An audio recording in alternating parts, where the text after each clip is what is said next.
Caitlin Clark effect in WNBA inspires stagnant Australian Sporting League's revival plan.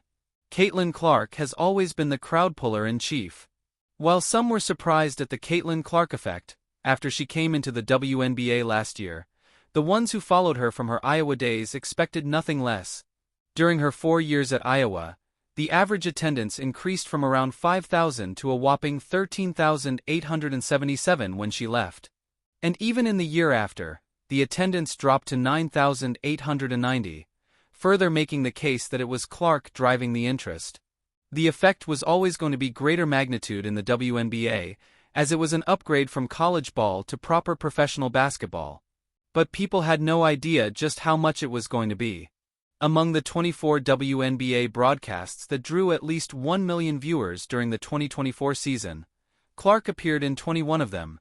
Professor Ryan Brewer of Indiana University determined that Clark was responsible for 26.5% of all WNBA economic activity in 2024. She is predicted to bring more than $1 billion this year. Those numbers are mind-boggling, especially considering the context in which she entered the league in 2024. Clark has created a global presence and is one of the only WNBA athletes who can say that. The Caitlin Clark effect is crossing.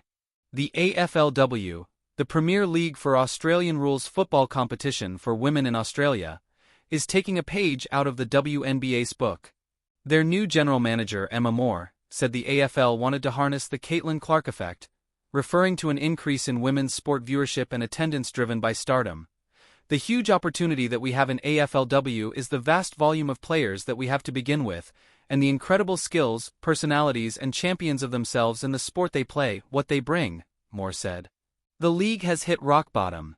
After being founded in 2017, it had a sold-out crowd on its opening day. The match was a lockout, with a crowd of 24,568 in attendance, with estimates of a few thousand left outside.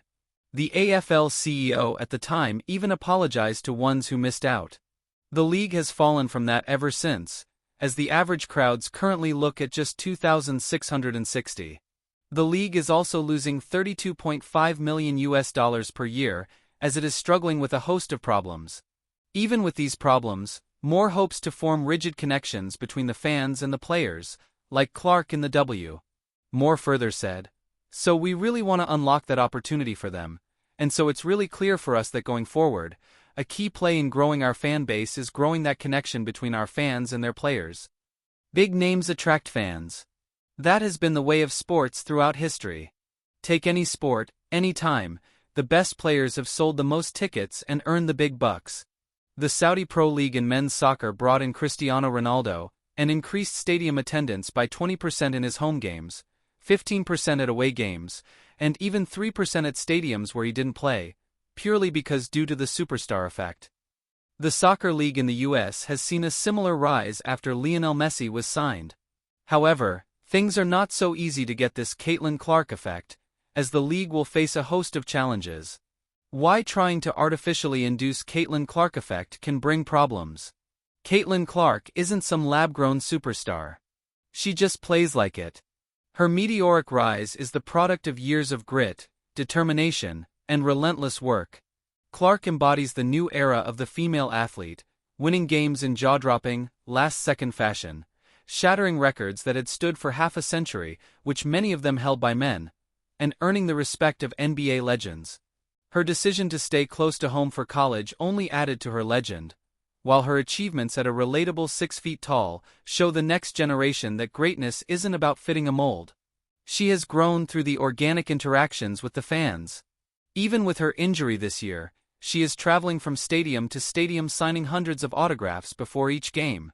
While the WNBA has leveraged her popularity in various ways ever since her arrival, it has not tried to artificially create her popularity. The AFLW lacks the college structure where players could build a following and a base before going to the pros. If they try and create a league standing based on the legs of just popularity, makes it look insincere, thus not getting the best results. This kind of attitude can be unsustainable, which could be disrupted just as easily. This kind of attitude brings more surface-level attention, rather than an actual connection with the fans that they want. AFLW will need to work on the other aspects, like the on-field product and the scheduling. Achieving meaningful growth will require investing in proper player and staff salaries, establishing full-time professional roles for coaches and medical teams, and structuring a schedule that safeguards player welfare.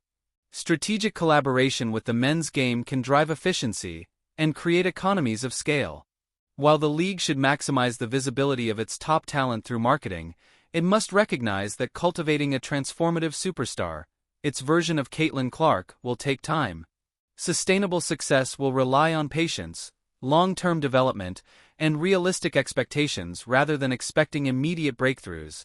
By 2025, Caitlin Clark has become more than just a basketball sensation. She's become a movement. Her arrival in the WNBA wasn't just about breaking college scoring records or selling out arenas. It marked a seismic cultural shift in how women's sports are perceived, packaged, and profited from. Dubbed the Caitlin Clark effect, her meteoric rise brought a fresh lens to the WNBA, drawing millions of new fans, sponsors, and global media attention. But thousands of kilometers away in Australia, the ripple of that effect has sparked something even more ambitious: a full-blown revival plan for one of its most stagnant sports leagues. A league in limbo.